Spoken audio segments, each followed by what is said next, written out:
हाय हाय, ये क्या हुआ कालू जी, आपकी दूसरी पत्नी पे भाग गई। मुझे मुझे तो बुलबुल ने बताया और मैं दौड़ा चला आया। ये कालू तो है ही मनोज, जिससे भी शादी करता है वही भाग जाती है। तोते यार, तुम क्या समझते हो, मुझे दुख नहीं हुआ। मैं तो सुबह से रो ही जा रहा हूँ। पहली पत्नी से मुझे 7 बच्चे जो हैं, इतने बच्चों की देखभाल से घबरा के सब भाग जाती हैं। पहली पत्नी का दुख तो मैं धीरे धीरे भूल गया था, पर अब मेरी दूसरी पत्नी भी मुझे छोड़ के चली गई।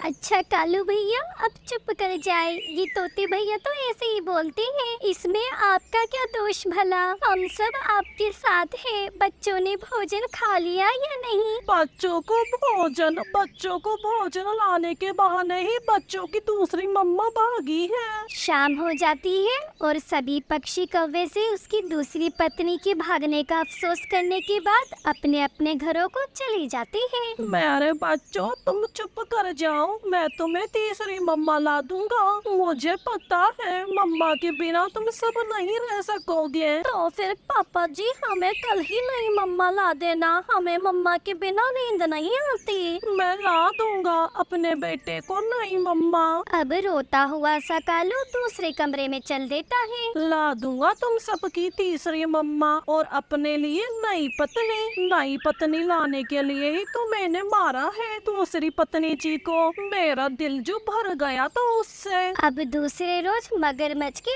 आंसू बहाने कौवा कबूतर के पास जाता है। यार कबूतर, मुझे तो समझ नहीं आ रहा, अपने छोटे छोटे बच्चों को छोड़कर काम पे जाऊं या बच्चों को देखूं। कालू भाई, तुम्हारे बच्चे भी बहुत छोटे हैं, वो सब अकेले कैसे रहेंगे? तो फिर क्या करूं, तुम ही बताओ, मैं कैसे अकेले ये सब कर सकता हूँ? कालू भाई, जो होना था हो गया। मैं तो कहता हूँ तुम तीसरी शादी कर लो। यही बात तो कालू कबूतर के मुंह से सुनना चाहता था। क्या तीसरी शादी? पक्षी बातें बनाएंगे? ना बाबा ना, मैं तीसरी शादी नहीं करूँगा। चिड़िया भी क्या सोचेगी? नहीं नहीं कालू भाई, चिड़िया तो खुद मुझसे कह रही थी कि कालू भैया अकेले घर नहीं चला सकेंगे, और आपने कौन सा खुद मारी है अपनी दोनों पत्नियां। राम राम, कैसी बात करते हो कबूतर, वो भागी तो इसमें मेरा क्या दोष? और फिर कुछ दिन ऐसे ही गुजर जाते हैं और सभी पक्षी मिल कौवे की तीसरी शादी कर देते हैं। गौरी बहन, हमारे कौवे भैया अच्छा कमा लेते हैं और आपको इस घर में किसी चीज की कोई कमी भी नहीं होने देंगे। वो सब तो ठीक है चिड़िया, पहले मुझे ये बता दे, पति जी की पहले 2 पत्नियां क्यों भागी? मैं बता देता हूँ पत्नी जी। पहली पत्नी जी ने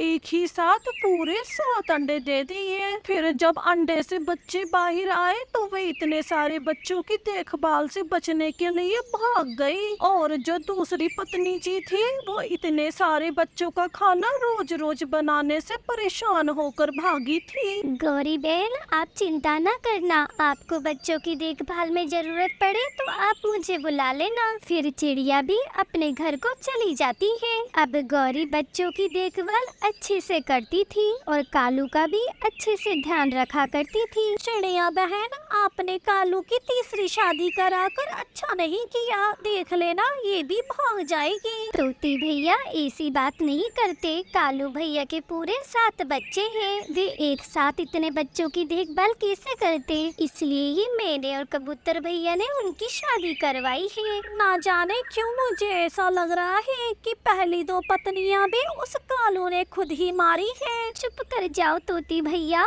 अगर किसी ने सुन लिया बात फैल जाएगी। ऐसे ही दिन गुजरते हैं। अब कालू की गौरी से भी लड़ाई शुरू हो जाती है। तुमसे तो वो दोनों ही अच्छी थी, जो मेरा हर काम किया करती थी। मैं पत्नी हूँ तुम्हारी, कोई काम वाली बाई नहीं। मैं भोजन बनाती हूँ, तुम्हारे 7 बच्चों का ध्यान भी रखती हूँ, यहाँ तक कि तुम्हारी सेवा भी करती हूँ। और तुम मुझसे क्या चाहते हो? तेज जबान, तुम्हारी ये तेज जबान मुझे नहीं पसंद, मेरे सामने जबान नहीं चलाया करो। अब कालू अपने खेत में बैठा सोच रहा होता है। अब मुझे इस तीसरी पत्नी जी का भी कुछ ना कुछ करना होगा। इसके साथ मेरा और गुजारा नहीं हो सकता। क्या करूं, कैसे मारूं इसे? अब कालू गैस सिलेंडर की चुपके से पाइप को काटने लगता है। गौरी भी चुपके से कालू को देख लेती है, लेकिन वे चुप रहती है। गौरी देखो कितनी अच्छी बारिश हो रही है। तुम्हारे हाथ के गरम गरम पकोड़े खाने का बड़ा मन हो रहा है। जल्दी बना दो, तब तक मैं एक बार खेतों पे नजर डालता हूँ। ऐसा कहते हुए कालू घर से बाहर चला जाता है।